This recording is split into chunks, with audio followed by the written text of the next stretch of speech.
মানুষের মৃত্যু অবশ্যম্ভাবী, কিন্তু কিছু কিছু মৃত্যু মানুষকে চিরস্মরণীয় করে রাখে। আর সেটাই করেছিলেন মনোহর পারিকার সাহেব। সাল 2018।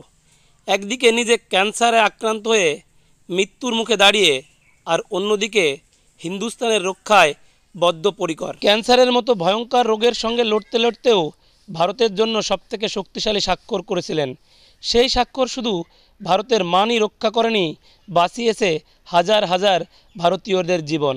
ক্যান্সারের সঙ্গে লড়তে লড়তে মনোহর পারিকর যে S-400 এবং রাফায়েল কিনেছিলেন, ওটাই আজ ভারত পাকিস্তান যুদ্ধের মাস্টার স্ট্রোক।